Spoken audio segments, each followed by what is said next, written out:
Um, oh, that's very nice. It's great to be here. So, as Anthony said, Samuel and I will be talking about taking capital projections beyond regulation. So I will caveat this by saying it's mostly Samuel, not me. I don't know if you heard the bios.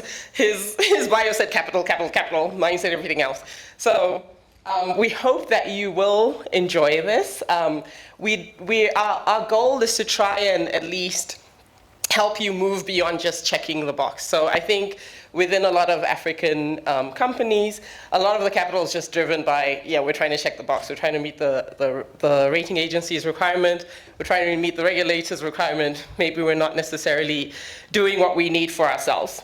Oh, where are the slides? Okay, next slide, please. So we are representing the Casualty Actuarial Society. We just celebrated 10,000 members. So I just did want to mention that, and I'm sure you'll hear a bit more about us later in the conference. Could you go? I don't have, oh, the clicker's right here. Sorry, guys. Look at me. Ah, there we go. CAS. Okay, so we'll just start with a few capital perspectives and uses. And we'll just start with a quote. We do have a few quotes going through our presentation. So the first is that money is always eager and ready to work for anyone who is ready to employ it. So capital, people have a ton of money and could use it to their benefit, could use it effectively, could use it efficiently. So hopefully from this presentation, you'll learn a few tips on what you can do. So just to lay the foundation, make sure we're all on the same page. What is capital? We are really just looking at assets minus liabilities. So that's what we're talking about when we're saying capital, also referred to sometimes as equity, also referred to sometimes as shareholders' surplus. So when we refer to that, that's what we're talking about in this presentation. So capital can be a resource. It can be used to help be a shock absorber, so to say, within your corporation. So sometimes your assets might not perform as well. Sometimes your liabilities might be a bit higher than you expect, with more claims or maybe a catastrophe. And your capital can be used to serve that. But you can also use it for other things. So you can invest in different areas of your business. You might be able to use the money to build a new office, or save for future opportunities, or, you know, the new thing, investing in technology. So maybe invest in some sort of technology that might help your business in the future. So capital can be used as a resource for many different things to help your organization grow and be profitable. But capital can also be a constraint, or the lack of capital can be a constraint. So you get this a lot from the regulatory side. But you know, if a company wants to expand and you don't have the capital to support it, you won't be able to, both from a regulatory point of view, but also just from managing your business in general. Also, if you might operate in a region that, like in a very specific region, maybe within Africa, which a lot of insurance organizations within Africa do, you might have a concentration risk. So maybe like in Kenya, we've got the East African Rift Valley earthquake exposure. Maybe you just insure a lot of things in Kenya. So if there's a big catastrophe, huge concentration risk over there. And that's why we also have reinsurance, just a plug for my company. But if you don't have that capital, you won't be able to support that sort of business. And yes, you might have to go elsewhere, maybe to a reinsurer to get support for that capital. But yes, if you just don't have it, it could be a constraint in you moving forward in your business. So there's 3 points of view that we just want to talk about that capital can be looked at. So the first is a rating agency point of view, which I think is what drives a lot of insurance or reinsurance companies in Africa, thinking about the minimum capital that a rating agency would need for you to, or would expect you to have for you to attain a certain rating threshold. And we do know that within Africa, they usually expect you to hold more than that threshold. Other people have the benefit of just meeting that, but we usually have to hold more. There's also the economic capital perspective. So this is actually where we're going to be talking a lot about. So this is within a corporation having enough capital to meet your objectives, right? To support your business, to meet your objectives, to use it effectively. And then we also have the regulator point of view. Oh, our regulator's left. But yeah, so again, this is also something that maybe within Africa people focus a lot more on, just to make sure that they've checked the box from the regulator. And I would mention that this regulatory capital can be higher or lower than the others. It just depends on which regulatory regime you're in. I know Solvency II can be quite restrictive, for example. Most people like to use their own internal models. So that's just a few perspectives on how capital can be viewed. But as we mentioned, we'll be focusing on the economic capital perspective. And then we also put together this slide, which it's come off a little bit weird on the presentation, but a slide on what we have seen some international companies, how they view capital. A little bit of a caveat, this research was done a couple of years ago, but we thought it would just be helpful for you to see how people look at it. And we looked at Tokyo Marine, AXA, Zurich, and Allianz. And there's some common themes within these organizations. So first of all, they have ingrained or embedded capital within their decision making. And this is a good thing, right? So from a regulatory perspective, a lot of people talk about use tests, a lot of people talk about making sure that you're using your capital modeling, and all of the companies said that this is what they do. Zurich specifically said capital is ingrained in Zurich's culture, so we're hoping that within African companies, we'd also be able to see this.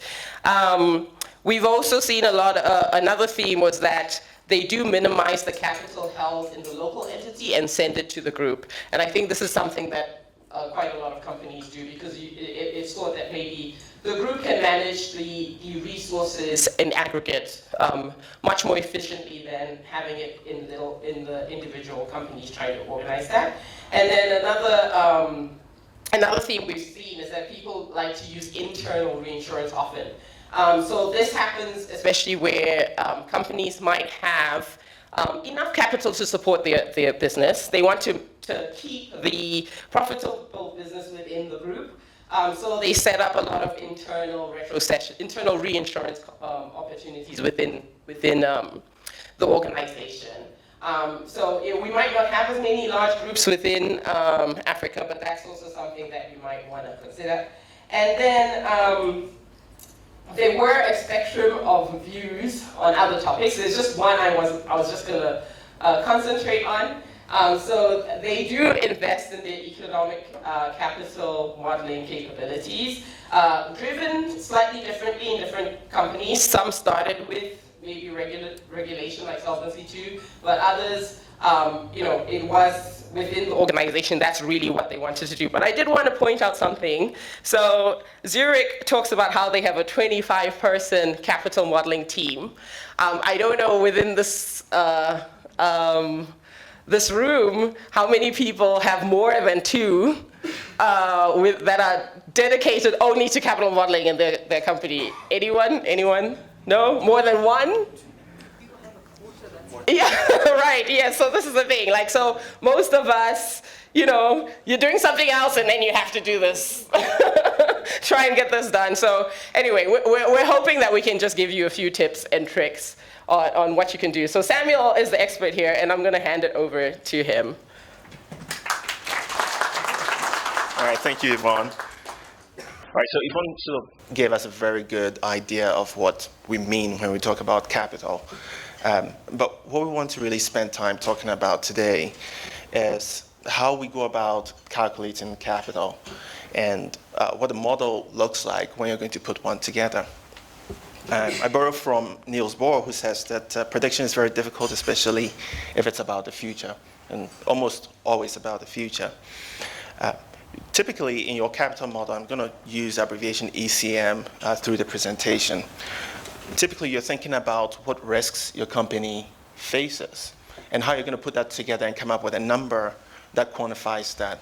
And so the first column there, I have a bunch of risk sources. The first three I tend to group together as insurance risk. So you've got your underwriting risk, your reserve risk, and CAT risk. Underwriting risk is the risk of all of your potential future claims payment based on potential future business you're going to write, right? And usually you're concentrated on your attritional and large losses, so non-CAT losses. CAT loss is similar, but there you're talking about catastrophic losses as opposed to the non-CAT. Your reserve risk is the risk that impacts the future payments you're going to make on losses that you either know or don't know, but that were written on businesses in the past. So again, the difference between reserve, underwriting, and CAT is one is based on business to be written in the future, and the other is based on businesses you've already written in the past. Credit risk here, we're going to focus mostly on reinsurance credit risk. There are other types of credit risk associated with assets. And then we'll touch on asset risk and operational risk as well. I think asset risk is probably very familiar to many people.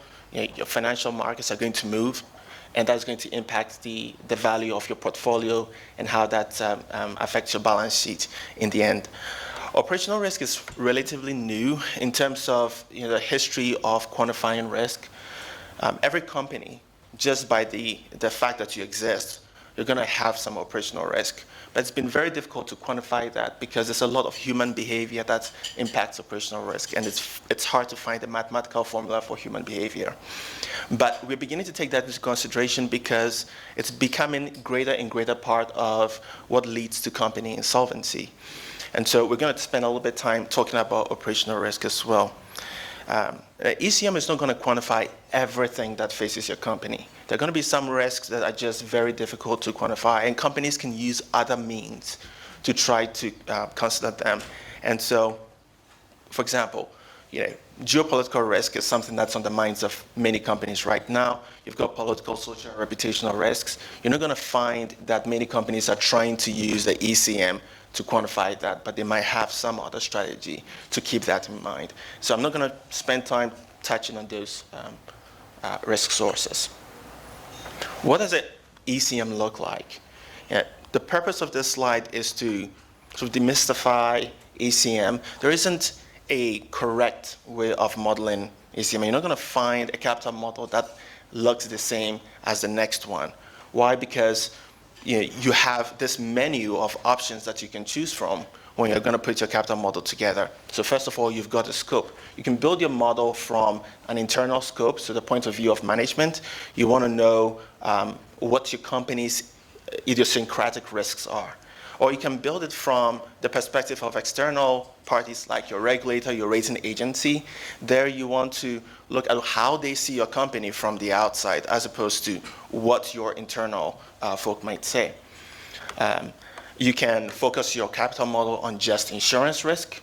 If that's what you want to focus on, you can focus on just investment risk, or you can have a bit of a melange of different things going on in there. The capital model could have different features. So I want to talk about uncertainty. There are models that are deterministic. So you say, okay, my premium is X, multiplied by 10%, therefore my premium risk is whatever that number is. But it could also be stochastic. So your premium is X, but the number you're multiplying with is itself a variable. Right? And so you can come up with a distribution of what that particular risk might be. You can model your capital for a period of 1 year, which is mostly typical. You're usually thinking about your financial plan for the next year. So you're looking at 2024. You want to see how much capital you have to hold. And so you focus on the 1 year. But you can also build it to be multi-year. You can have a 3-year capital model. You can have a 5-year capital model. Right? And then one thing that you don't usually see is a dynamic capital model. Usually it's that static view I just described, a 1-year view of what your capital should be. But you could have a model that says, okay, we've calculated our capital to be 10 billion shillings, right? If we have the capital above a certain level, management will take a certain action. If it's below that level, we have a different set of actions you're going to take. And so you end up with a tree that says, okay, we take this action and then we calculate the capital strategy from there. And then you have a set of management actions, and it gives you a slew of possible capital numbers along with the various management actions that go with it. And then finally, you're going to have to capture dependencies between different risks in different sections of your business. You can either use correlations, copulus, superimpose those assumptions on your distributions, or you can try and let the macroeconomic environment drive the dependencies within your model. You can use your natural catastrophe modeling to drive the dependencies between your lines of business. You could do both, right? And so, again, the point here is, depending on what you select from this menu, you can end up with a capital model that looks wildly different from some other capital model, and that's okay. Okay, all right. What are the risk elements that you're trying to capture in your ECM? Usually you have your exposure based on what people think about as your lines of business. So you have car insurance side of your business, you have your homeowner side of business, you might have accident health, etc. But all of these lines of business have cash flow. You've got your reserve runoff. You're going to have to simulate what those runoffs could be. You've got potential future losses that you're simulating. You've got your cat losses. In the same way, you have assets that you've invested, some of them in treasuries, some in corporate bonds, some private equity, etc. The asset returns you're going to get from your investment portfolio is going to differ, right, depending on the economic environment and the financial environment that turns out in the year. And then you also have general business risks that comes from your counterparties. You expect some reinsurance recoveries based on the losses that you had, but what if the reinsurer defaults on their obligation to you? And so here again, you have another potential element that goes into your ECM. Right? So these are all different cash flows that come based on or on the back of the various exposures you have, either by line of business, your investment portfolio, counterparty arrangements, etc. Okay. One thing you're going to hear me talk about from time to time, I've already mentioned dependency. The various aspects of your risk sources and your risk elements are going to be related to each other. If you have a policyholder which has both a car and a home, and there's a fire, you could have a situation where both the home and the car is lost, and so there you're seeing dependency coming from the same peril. You've got investment in treasuries and corporate bonds. Well, what happens if treasuries go haywire? It's foreseeable that your corporate bonds are going to react one way or the other, right? And so all of these different elements are going to relate to each other. And I've seen that dependencies can drive sometimes the second or third biggest element in your entire risk portfolio. And so failing to properly quantify dependencies in your model can either lead to severe overestimation or underestimation of your total risk. Right. So what drives dependency? I'm going to talk about two things. One, your ESG should not be confused with the environmental, social, and governance. This is the original ESG, the economic scenario generators, right? And then next I'll talk about the CAP models. But let's talk about ESG first. Your ESG is essentially a simulator of potential financial paths. When you put your plan together, you're looking at 2024. You come up with what you think your balance sheet and income statement is going to look like. Essentially, you are assuming a certain worldview of what's going to happen. What's the GDP going to look like? What's inflation going to look like? You might put some variability around that, but essentially you are coming up with a perfect foresight, an assumption of what the world is going to look like in 2024. I know we are smart people in this room, but we tend to get it wrong, right? And so you're probably not going to end up with exactly what the financial plan is. The ESG allows you to create, if you will, multiple financial universes. You can take your financial plan and evaluate them under all of these universes. So if you generate 10,000 scenarios or 100,000 scenarios, you can then generate 100,000 balance sheets, 100,000 income statements, and get a nice distribution of what's possible. And from there, you can create all sorts of metrics, and you can make decisions from there. So you're looking at variables in your ESG like interest rate, inflation, spot rates, etc. So how do you find an ESG to work with? If you're looking for a free open source type of resource, the American Academy of Actuaries, in collaboration with the SOA, has a an Excel-based ESG that anyone can download. The update is every quarter. Right, so you can download, and it's really accessible. You can make changes to parameters. Of course, it's Excel. It's easy to use, but you're going to have limitations in terms of how many rows you're going to be able to create in your scenarios. But still, it's a very good starting place. The CAS similarly has an R model on GitHub that you can download. The advantage there is you have more versatility. It's going to have speed. You don't have as much limitation to how many data points you're going to have. But the downside to both of these open source options is you're going to need to be quite comfortable with econometrics, to know how you're going to change and reparameterize the various elements in there. And that can be a bit of a stretch. I'm sure most people know enough to be dangerous, but maybe not comfortable enough to completely drive an econometrics bus. So if you want to rely on someone who really knows what they're doing, the commercial option might be the way to go. And there are a couple of big names like the Willis Towers Watson, Star ESG, Conning has GEMS, and Moody's, the rating agency, also has an ESG. So you can rely on the consultants there to guide you through your ESG modeling. Right. And a sign of a good ESG is one that you can recalibrate, you can change parameterization to, and where the output of the ESG can be easily integrated to the rest of your ECM. Right. Okay.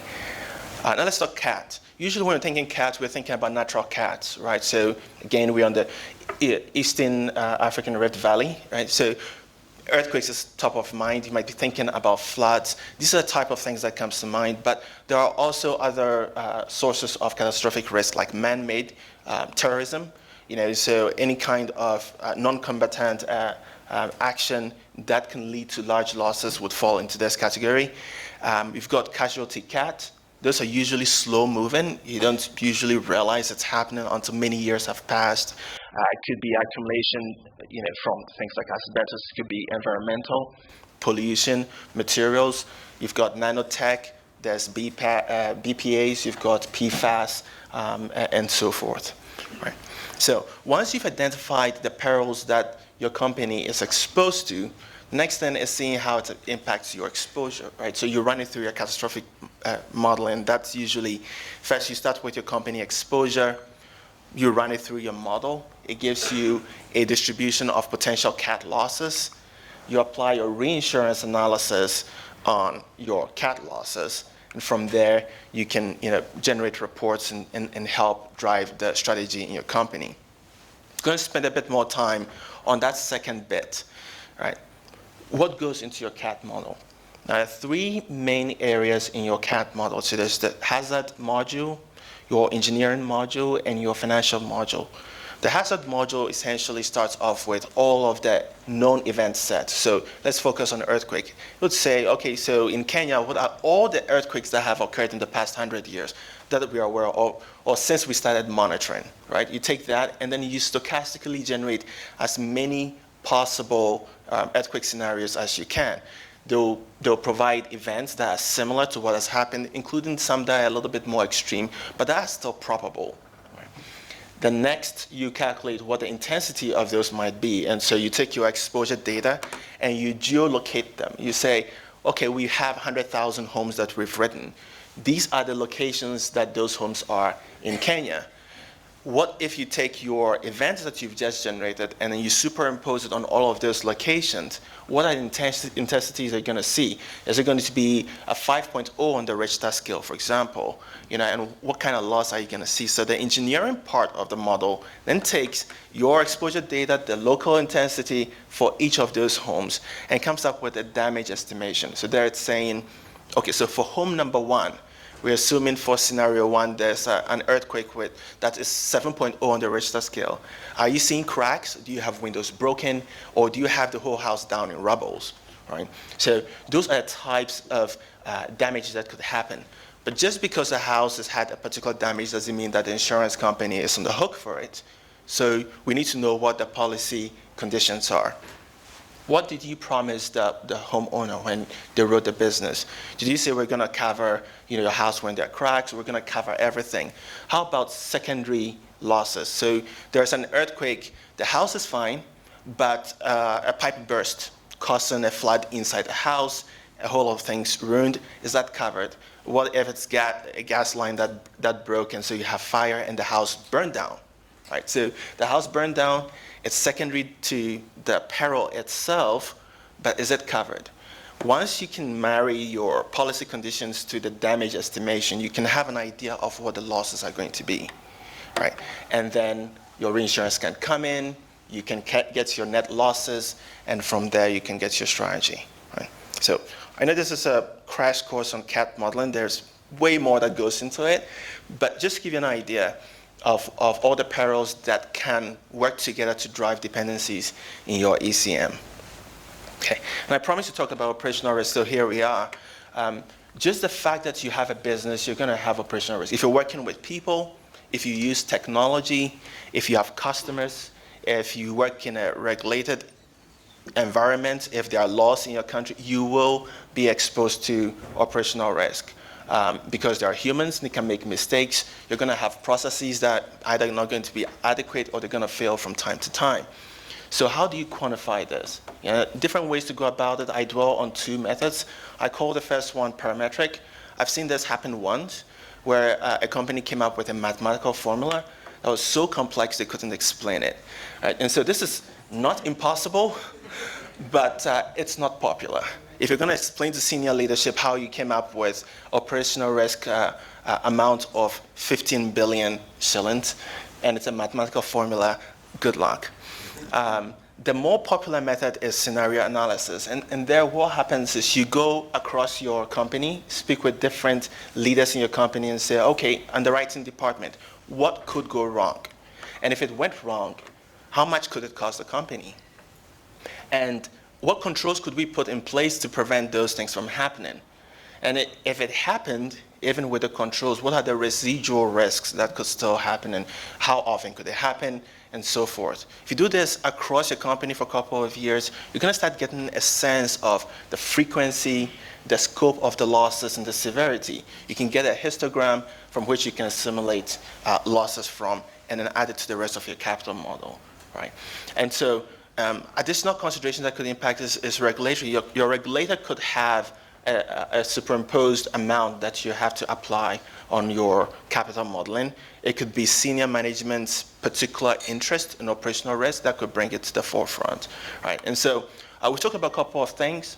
I'm going to have Yvonne give us the African perspective for someone who works in Africa on how some of these things come together.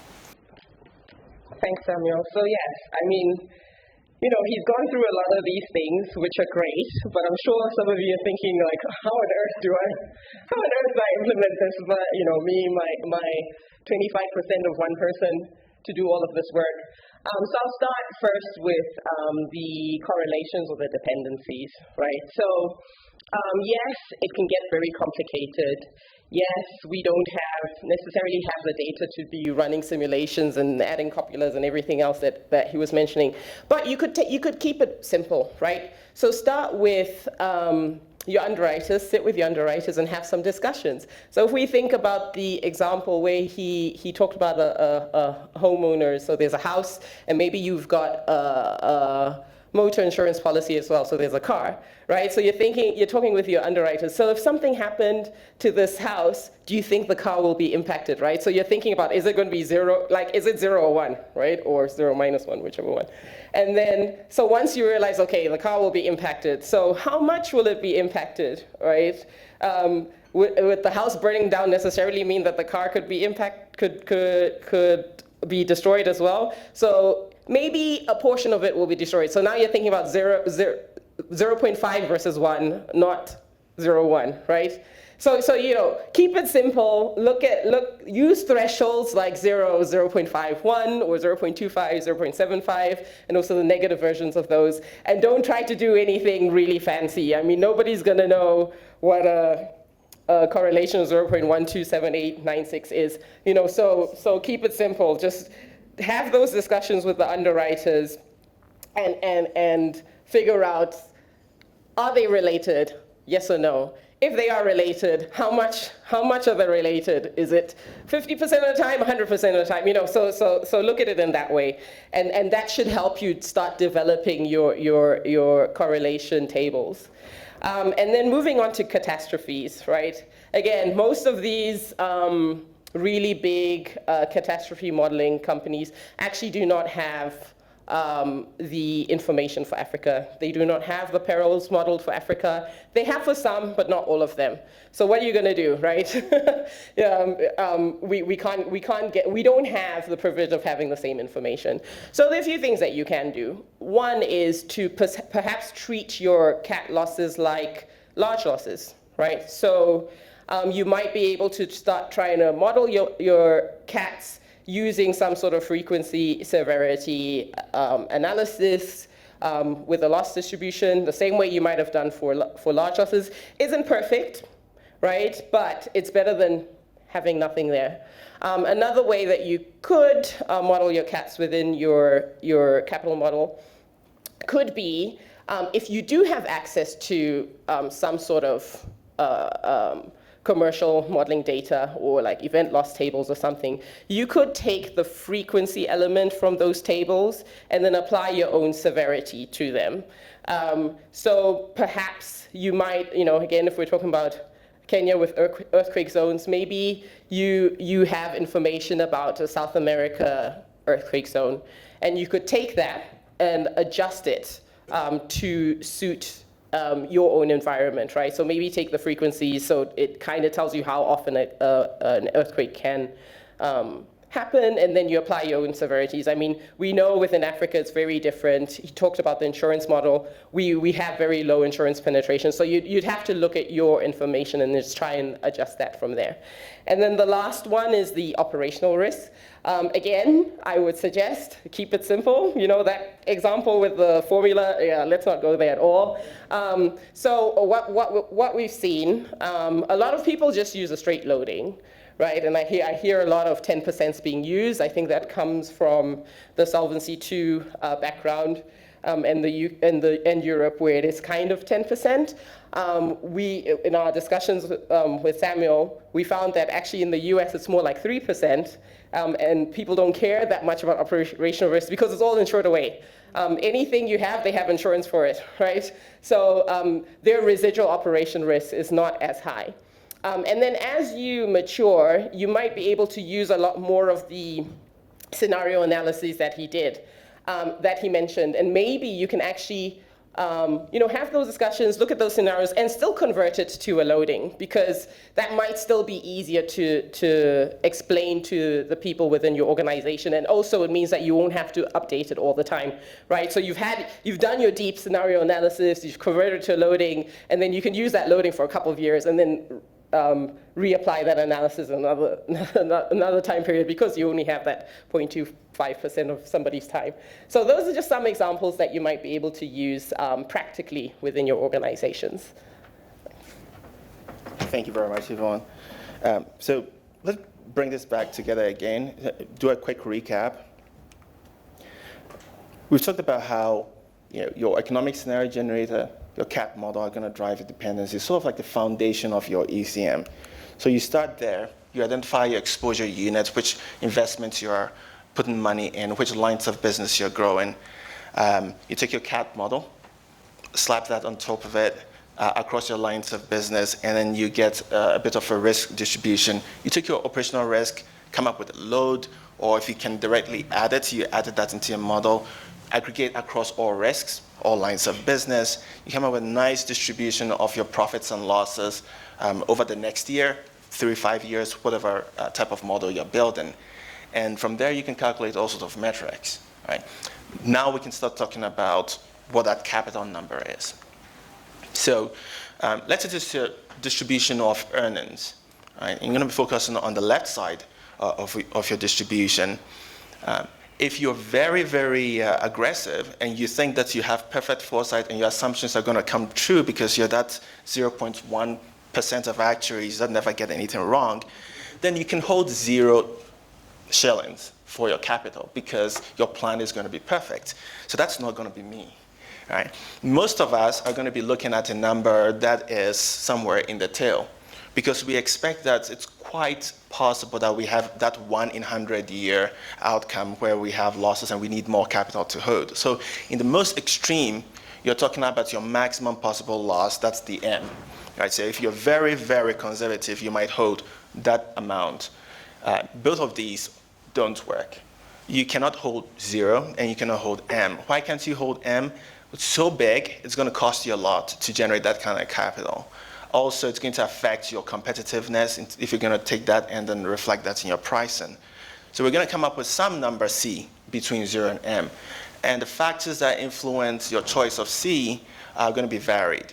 Right? And so some of those considerations might be what your company cares about and so forth. Now that we've done the math and we've looked at how we've gotten our C, let's talk a little bit more about the psychology of risk. And so I'm going to borrow from Paul Gibbons, who says that business people need to not only understand the mathematics of risk, but also the psychology of risk. All right. I apologize for the way the presentation is appearing, but there are a couple of, once you've determined what C is, a couple of things that you can now do with it. And I'm going to talk about capital allocation as the one thing that I want to focus on for now. There's so many other things you can do with your capital. But capital allocation is an artificial exercise that companies undertake to help them determine things like the performance of their various business units or their lines of business. So your entire company needs to hold a certain amount of capital. But how much do you need to hold for your homeowner's business? How much do you need to hold for your car insurance business? And the way you go about it is by allocating that amount down. It allows you to monitor the performance of the particular line of business and perform business planning accordingly. You can then take that number, reflect it in your pricing, so you can organically generate the capital to support the line of business. I say it's an artificial exercise because if you have losses coming from your homeowner's line of business, you're not going to say, sorry, can't pay those claims because you've exceeded your capital. No. In fact, your homeowner's line of business has access to the overall capital of the business, but this is just an artificial exercise to allow you to have a denominator for your return on equity for your line of business. Okay. All right, so how do we go about doing this? I'm going to take 3 steps. This is not gospel. You can do it in so many different ways, but this is just a framework, if you will, for how you can go about it. You need to come up with some sort of risk measures that you care about. You need to determine your required capital, and then you can perform your allocation. What do risk measures look like? You saw the distribution that we had from our capital modeling. You can now calculate all sorts of statistics. You can decide, all right, the variance in that distribution is a measure of risk, and so I'm going to go with the variance of the distribution, the standard deviation of the distribution. And the problem there is, the core of that formula is your x minus mu squared, if you remember your high school algebra. And so both your positive change from your mean and your negative change from the mean are going to get squared, and they're going to be treated the same. So probably not the best type of measure you can use. It is possible, you can find a way to justify it, but maybe not the best. You can think then about your tail, and so there you have your value at risk, which is just a percentile, or TVAR, for example, which is the average of all the worst experiences you could have beyond a certain percentile. That is more popular. Sometimes it's called a CTE, or conditional tailed expectation, same thing. So you can rely on that as a tail measure. Now, because you're taking the average of all of the events beyond that percentile, it means that you're treating your 1 in 100-year event the same as you treat your 1 in 250-year event.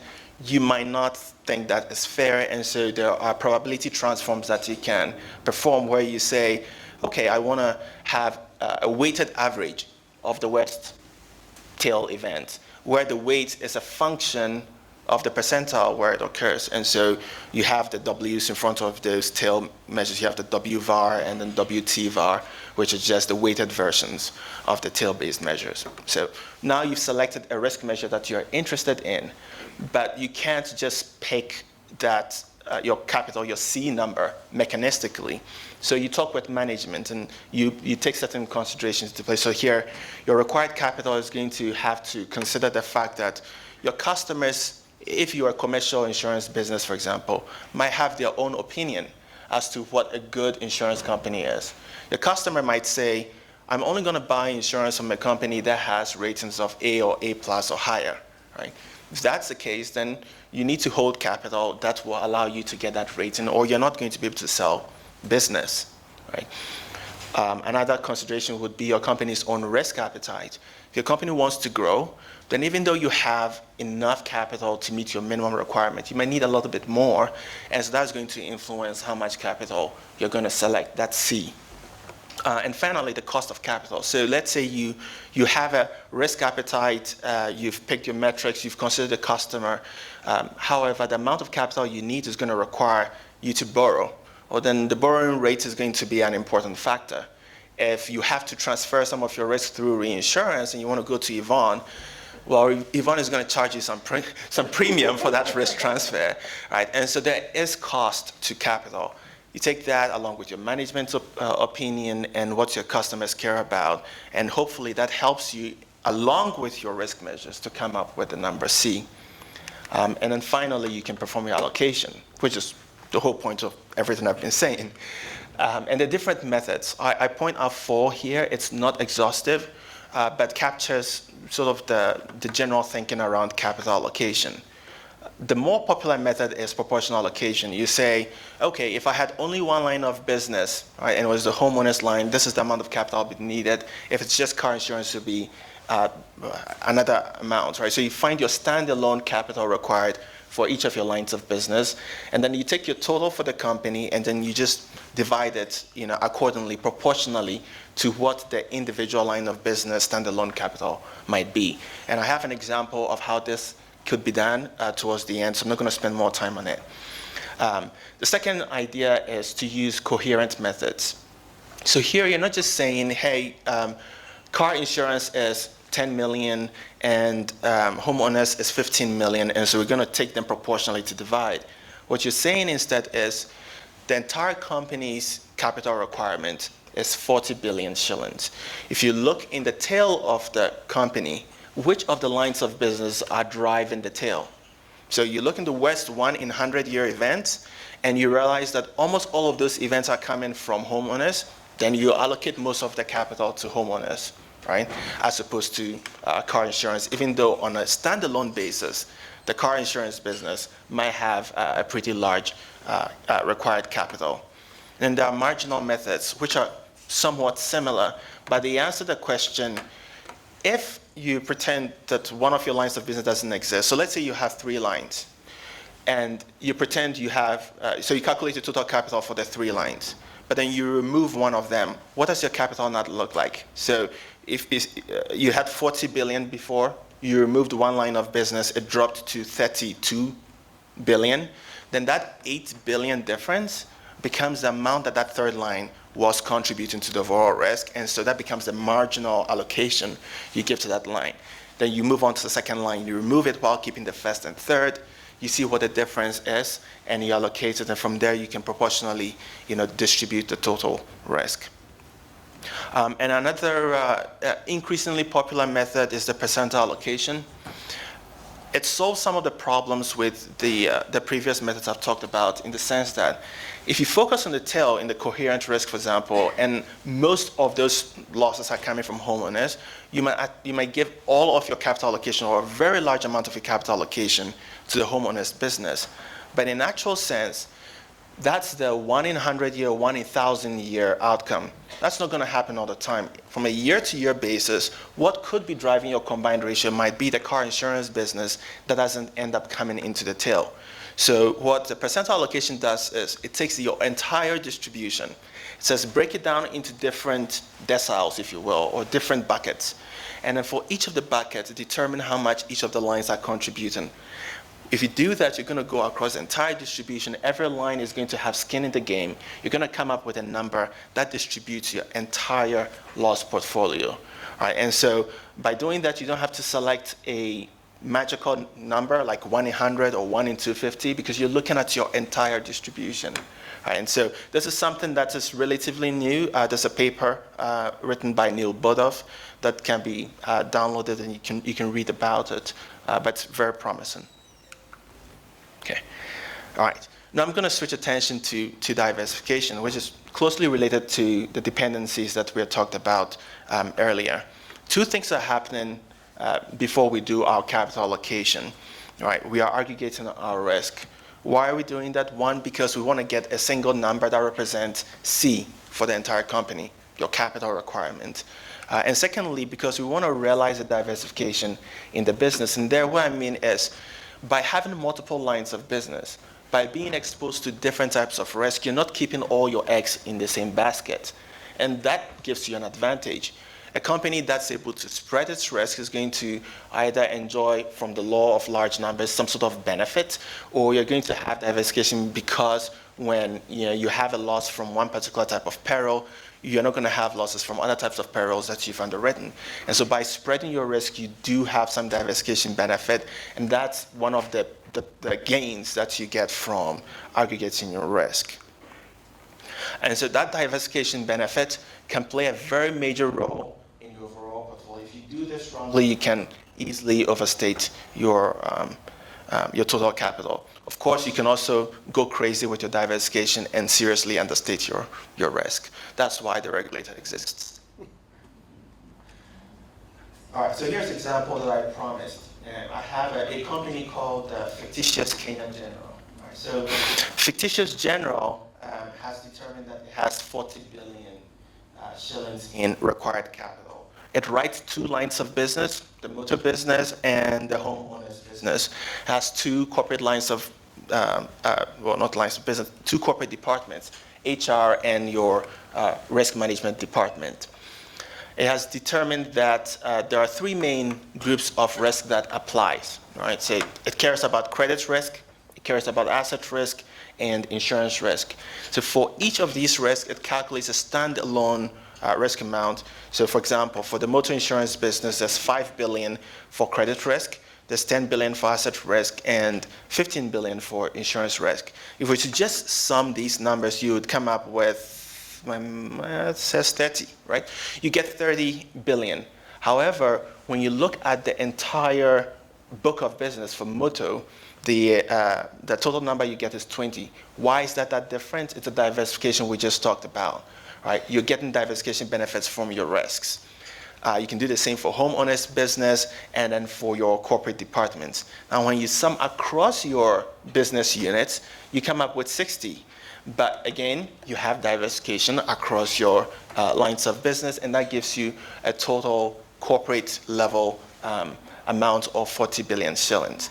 Now that you've determined the 40 billion and you want to measure the performance for your motor line of business and your homeowners business, you're going to have to allocate that 40 down to them.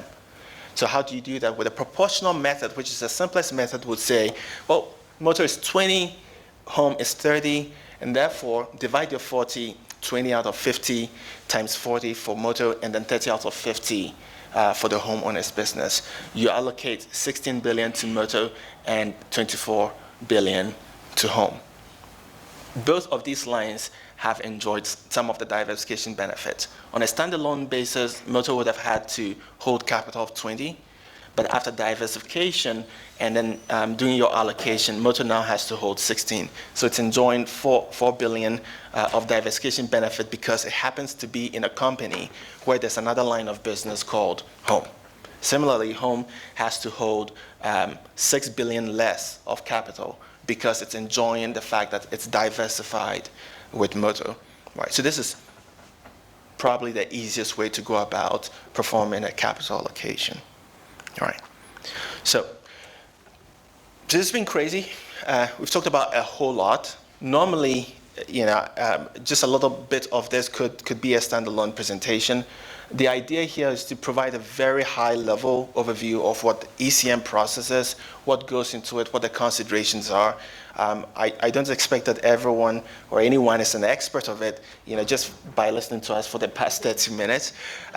But I hope your takeaway is that this is actually a valuable exercise. It might not be the focus of the company yet because it requires, investing into particular talent and so forth. But to the extent that you can help your company start to think about the economic capital measurement, you can help it determine the capital it needs to hold to support its strategy.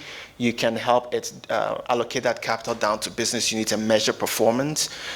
You can know your capital adequacy from a rating agency, a regulatory point of view, etc. So, having said all that, thank you once again for having us, giving us the opportunity to share our opinion on this important topic. We are going to be glad to take any questions that you have, and if there isn't time, you can find us on the sidelines and let us know what you're thinking.